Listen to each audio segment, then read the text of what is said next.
நிறைய இளைஞர்களை வந்து மூல செலவை செஞ்சு அது வந்து ஒரு கேங் ஃபார்ம் பண்ணியிருக்காங்க மாதிரி தெரியுது. அந்த கேங்லேயே அவங்களுக்குள்ளேயே வந்து பிரச்சனைகள் வந்திருக்கு. ப்ளஸ் வந்து இந்த ஜாதி பிரச்சனை. அவங்களே வந்து அரெஸ்ட் ஆகிட்டோன்னே சிறையில் வந்து ஒரு குற்ற உணர்ச்சியே இல்லாமல் ரொம்ப வந்து ஒரு வீரர்கள் மாதிரி சுற்றிட்டு இருக்காங்க. அது ரொம்ப தப்பு. அதான் நான் சொல்கிறேன்ல.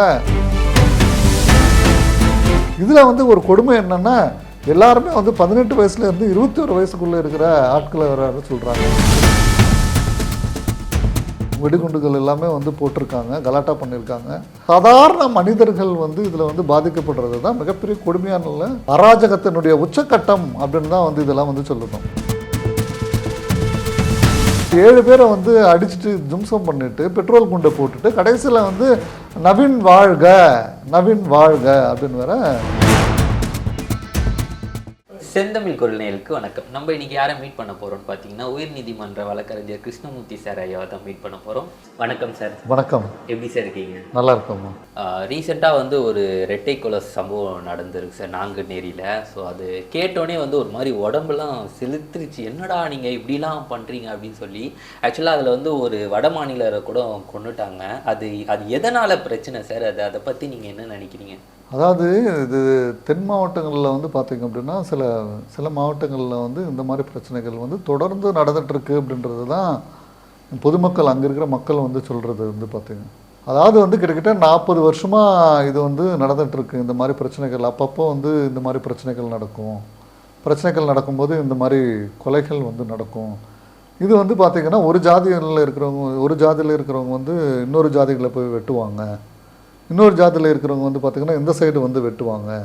இதில் வந்து பார்த்திங்க அப்படின்னா ஒவ்வொருத்தரும் வந்து நான் தான் பெரிய ரவுடி, நான் எங்கள் ஜாதி தான் வந்து பெருசு, உங்கள் ஜாதி தான் வந்து சிறுசு அப்படின்ற லாஜிக்கில் வந்து பார்த்திங்கன்னா ஒவ்வொருத்தரும் வந்து கூட்டம் சேர்ந்துக்கிட்டு வந்து இப்போ வந்து பெருசாக பண்ணிட்டு வராங்க. அப்படின்றது தான் அந்த நாங்குநேரி பக்கத்தில் பெரும்பத்து அப்படின்ற ஒரு ஊரில் நடந்திருக்கிற ஒரு விஷயம். அதில் வந்து பார்த்திங்க அப்படின்னா இது ஒரு கேங்கை வந்து இருந்திருக்கு. அந்த கேங்கை வந்து பார்த்திங்க அப்படின்னா நிறைய இளைஞர்களை வந்து மூல செலவை செஞ்சு அது வந்து ஒரு கேங் ஃபார்ம் பண்ணியிருக்காங்க மாதிரி தெரியுது. அந்த கேங்லேயே பார்த்திங்கன்னா அதில் வந்து ரவுடிசமில் வந்து பெருசாக வர்றவங்கள வந்து பார்த்தா அடுத்தவனுக்கு வந்து சில விஷயங்கள் வந்து பிடிக்காத மாதிரி இருந்திருக்கு. அவங்களுக்குள்ளேயே வந்து பிரச்சனைகள் வந்திருக்கு. ப்ளஸ் வந்து இந்த ஜாதி பிரச்சனையும் இது நடந்துட்டு வந்துட்டு இருக்கும்போது இதில் வந்து அன்றைக்கி அந்த நாங்குநேரி பெரும்பத்து அப்படின்ற ஒரு டீ கடை வந்து அந்த டீ கடையில் வந்து இரவு நேரத்தில் வந்து 3 பைக்கில் வந்து வந்திருக்காங்க. 3 பைக்கில் 9 பேர் வந்திருக்கிறதா சொல்கிறாங்க. 9 பேர் வந்துட்டு ஃபுல்லாக கஞ்சா போதையில் இருந்திருக்கிறதாகவும் சொல்லப்படுது. கஞ்சா போதையில் இருந்துக்கிட்டு அந்த டீ கடையில் போயிட்டு பிரச்சனை பண்ணியிருக்காங்க. போகிற வர்றவங்கள எல்லாமே கண்டபடி வந்து வெட்டியிருக்காங்க மாதிரி சொல்கிறாங்க. முகம் கூட சிதைச்ச மாதிரி வந்து சொல்கிறாங்க. அதில் வந்து ஒரு மாற்றுத்திறனாளி வந்து அதில் வந்து இறந்து போயிருக்கிறதா வந்து சொல்கிறாங்க.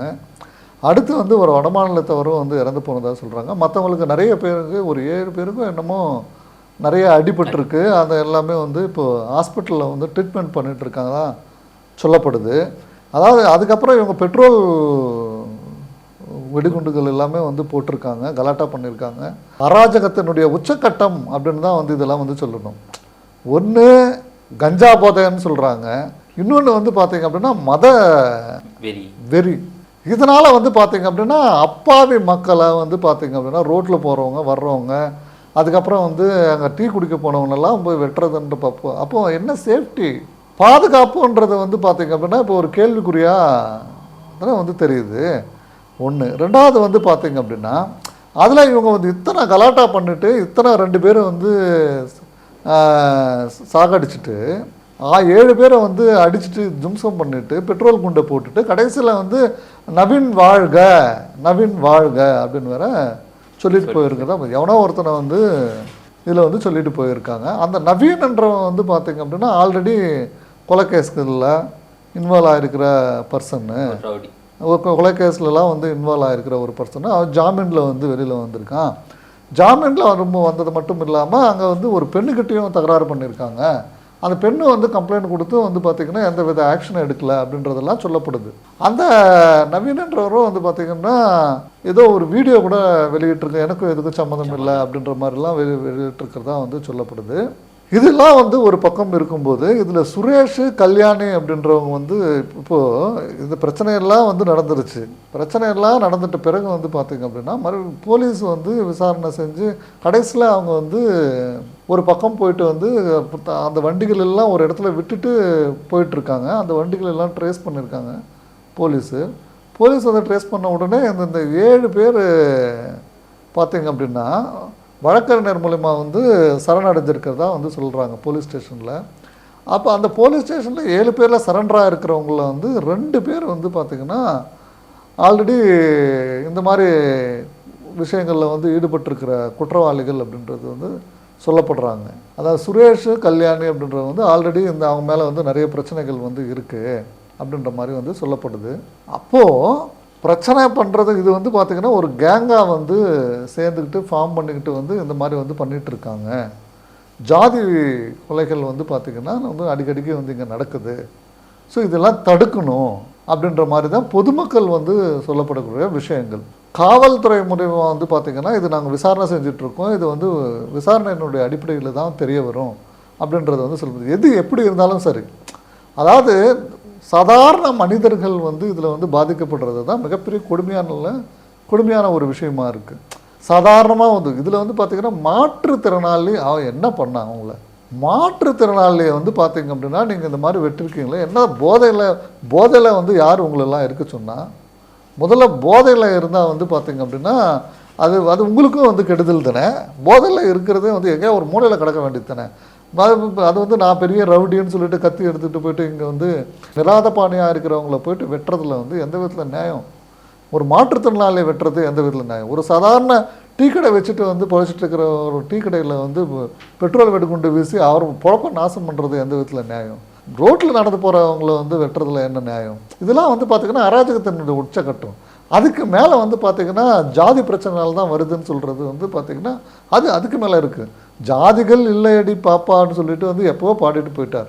ஸோ அந்த ஜாதிகள் இன்னமும் வந்து இருக்குது, இன்னும் ஜாதிகள் ஒழியல அப்படின்னு நினைக்கும் போது வந்து பார்த்திங்கன்னா ரொம்ப கஷ்டமாக தான் இருக்குது. புரியுதுங்களா? இந்த மாதிரி விஷயங்கள் எல்லாம் வந்து பார்த்திங்க அப்படின்னா அடியோட கிள்ளி எறியப்பட வேண்டிய விஷயங்கள்.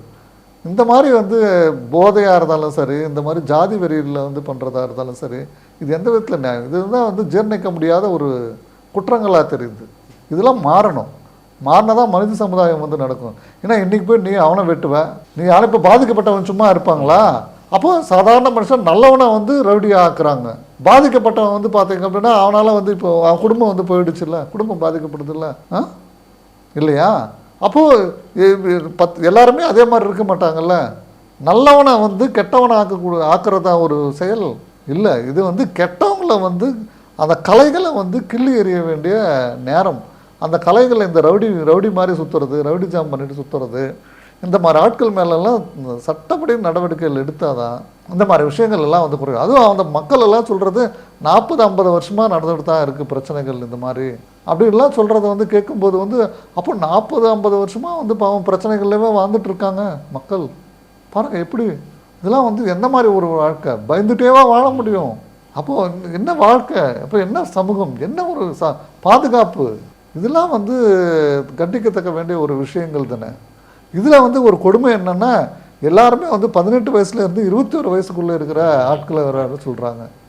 அப்போது 18 வயசுலேருந்து 21 வயசுக்குள்ளே இருக்கிற இளைஞர்கள் வந்து இந்த மாதிரி தப்பான ஒரு ரூட்டில் போயிட்டாங்க அப்படின்னா எப்படிப்பா உங்களுடைய எதிர்காலம்? உங்களுடைய எதிர்காலம் தான் என்ன?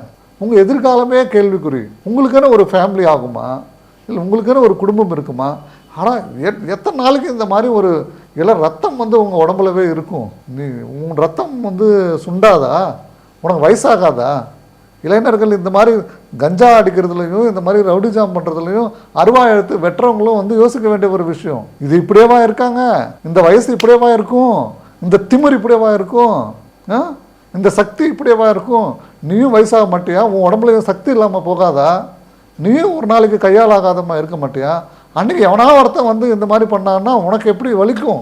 அடுத்தவனுக்கு பட்டாதான் வந்து வலியா? உனக்கு பட்டா தான் தெரியும் உனக்கு அதனுடைய வலி என்னன்றது. ஸோ இதெல்லாம் வந்து யோசிக்கணும். மக்கள் நல்ல சமுதாயமாக மாறணும். இளைஞர்கள் ஃபஸ்ட்டு மாறணும். ஃபஸ்ட்டில் வந்து நிறையா இப்போது ஒரு சிலரெல்லாம் சொல்கிறாங்க, நீங்கள் இந்த பெரியவங்களாக இருக்கிற குடிகாரங்க குடிச்சிட்டு இருக்காங்கன்னு வச்சுக்கோங்களேன். குடியே வந்து இப்போ மதுக்கு வந்து அடிமையாக இருக்கிறவங்கள வந்து போயிட்டு அது நீங்கள் பேச்சு கொடுத்து பார்க்கணும். நல்லவங்களாக இருக்கிறவங்கள கிட்ட வந்து பேச்சு கொடுத்து பார்த்தீங்கன்னு வச்சுக்கோங்க. அவங்க சொல்லுவாங்க, என்ன சொல்லுவாங்க தெரியுமா? இந்த குடினால தான் என் குடும்பம் கெட்டு போச்சு, இந்த குடினால தான் என் உடம்புக்குள்ளே இருக்கிற பார்ட்ஸ் எல்லாமே கெட்டு போச்சு, குடலெல்லாம் எரிஞ்சு போச்சு, என் வயிற்றுக்குள்ளே ஒன்றுமே கிடையாது, எல்லாம் இந்த குடினால தான் வந்து ஆச்சு, என் குடும்பம் போச்சு, என் மகன் போச்சு, என் ஒய்ஃப் போச்சு, என் குடும்பமும் போச்சு, கடைசியில் என் உடம்பும் போச்சு, இன்றைக்கி என்னால் வந்து முடியல, எனக்கு வந்து கை காலெலாம் நடுங்குது, எனக்கு அந்த ஒரு கோட்டர் சாப்பிட்டா தான் வந்து பார்த்திங்கன்னா என் கை கால் வந்து நடுங்காமல் இருக்கும் அப்படின்லாம் எவன் சொல்லுவான்? ஒரு 50 வயசு கிராஸ் ஆனவங்ககிட்ட போய்ட்டு குடிக்காரனாக இருந்துட்டு பழக்கம் அவன் அடிக்டாக இருக்கிறவங்ககிட்ட போய் நீங்கள் போய் பேசுனீங்கன்னா அவன் சொல்லுவான், நான் இதனால் வந்து எவ்வளோ பாதிக்கப்பட்டேன்னு சொல்லிட்டு. அப்போயாச்சும் திருந்தணும் ஒன்று. ரெண்டாவது, கஞ்சா அடிக்கிறது கூட வந்து பார்த்தீங்க அப்படின்னா அது என்ன, நீ சுயநலவலவே இருக்க மாட்ட, சுயநலவலவே இருக்க மாட்ட, நீ நடக்கிறது உலகம், நீ அப்படியே ஒரு மதப்பில் வந்து நீ போனோன்னா எவனா வந்து வண்டி இடிச்சிட்டு கூட போயிடுவான். அடுத்த செகண்ட் நீ வந்து இந்த உலகத்தில் இருப்பியான்ற கூட தெரியாது. ஏன்னா உனக்கு என்ன பண்ணுறோன்னு உனக்கே தெரியல, சுயநலவு இல்லை. நீ ரோட்டில் நடந்து போகலாம், இல்லை ஒரு நடந்து போயிட்டு இருந்துட்டு கிணத்துல விழுந்துடலாம், கை கால் உடைச்சிக்கலாம், ஊர் ஊனமாக மாறலாம். கடைசியில் நீ இந்த மாதிரி போதைக்கு அடிமையாகிட்டு இருந்தேன்னா நிறைய படங்கள் கூட வந்திருக்கு இல்லையா? ஊசிக்கு அடிமையாகிட்டு வந்து பார்த்திங்க அப்படின்னா கடைசியில் வந்து பார்த்திங்கன்னா அது இல்லாமல் போச்சுன்னா உயிரோடு இருக்க முடியாது. புரியுதா? நிறைய படங்கள்லாம் எடுத்திருக்காங்க. இதெல்லாம் திருந்தக்கூடிய விஷயங்கள். அப்படி நீ வந்து ஒருத்துக்கு வந்து அடிக்ட் ஆகிட்ட அப்படின்னா அவ்வளோதான், உன்னால் வந்து அது இல்லைன்னா உன்னால் இருக்க முடியாது. இல்லாமல் போச்சுன்னா என்ன பண்ணுவேன்? நீ இந்த கடைசியில் இந்த உலகத்திலவே இருக்க முடியாது. இது இளைய சமுதாயம் வந்து இதை புரிஞ்சுக்கணும். முதல்ல இந்த போதையிலேருந்து வெளியில் வரணும். இந்த போதையிலேருந்து வெளியில் வந்தால் தான் கடைசியில் வந்து பார்த்தோன்னா உன்னால் வந்து நிற்க முடியாது. நில்ற ஒரு 10 நிமிஷம் நில்லுன்னா நிற்க முடியுமா போதையில் இருக்கிறவங்கள? 10 நிமிஷத்தில் 10 ஆட்டம் ஆடிடுவான் அந்த இடத்துல. புரியுதுங்களா? அடுத்து வந்து பார்த்தீங்கன்னா அடுத்த நாள் வந்து இதே மாதிரி ஒரு மாதம் வந்து குடித்தான்னு வச்சுக்கோங்க, போதைப் பொருளுக்கு அடிமை ஆகிட்டான் அப்படின்னா அவன் ஸ்ட்ரென்த்தே இருக்காது, அவனுக்கு சுத்தமாக இல்லாமல் போயிடும், எல்லாமே போயிடும், ஸ்ட்ரென்த் இல்லாமல் போயிடும். அப்புறம் முன்னாலேயே நிற்க முடியும். ஏதோ ஸ்ட்ரென்த் இருக்கிற வரைக்கும் நீ வந்து இந்த மாதிரி அராஜகத்தில் வந்து ஈடுபடலாம். அப்புறமா பின்னாடி ஐயோ நிறைய பேரை நம்ம பார்த்துட்டோம். என்ன சொல்லுவாங்கன்னா, நிறைய கிரிமினல் கேஸ் வருதுன்னு வச்சுக்கோங்க, ஆடாத ஆட்டம் ஆடினா இன்றைக்கி நான் ரொம்ப அனுபவிக்கிறேன் சார் அப்படின்னுலாம் வந்து சொல்லுவாங்க. இன்னும் சிலர் வந்து சொல்கிறாங்க, இப்போ இந்த மாதிரி இளைஞர்கள் இருக்காங்கன்னு வச்சுக்கோங்க, வீட்டில் பெற்றவங்க வந்து சொல்லாமல் இருப்பாங்க, எப்பா நீ பண்ணுறது தப்புன்னு சொல்லிட்டு கண்டிப்பாக பெற்றவங்க சொல்லுவாங்க. அதெல்லாம் கேட்க மாட்டான்.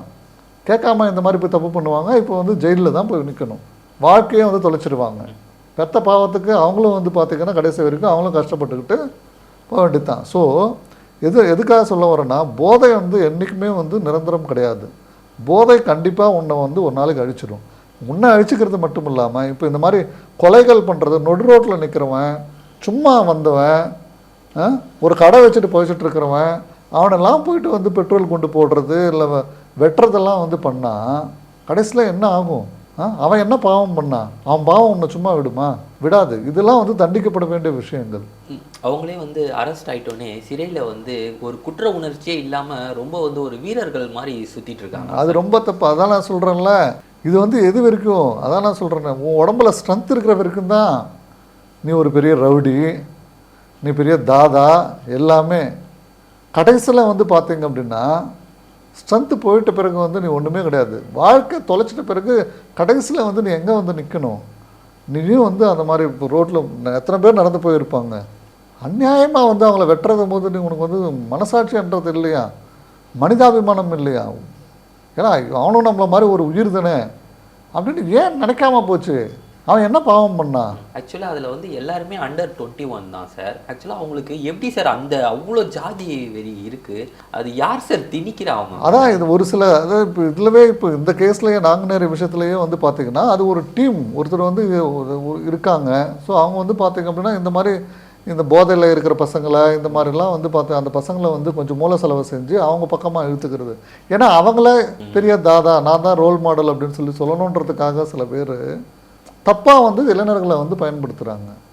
இப்போ நம்ம கொஞ்ச நாளாக நினச்சிட்டு இருக்கோம் இந்த மாதிரி கல்வி வந்து நிறைய இடத்துல இருக்குது, ஸோ இந்த ஜாதி வந்து கொஞ்சம் கொஞ்சமாக ஒழிஞ்சிட்டே வருது அப்படின்ற மாதிரி தான் நிறைய நினச்சிட்டு இருக்கோம். ஆனால் இந்த 50-60 வயசுக்காரவங்களாம் வந்து ஓரளவுக்கு இதுவாயிட்டாங்க.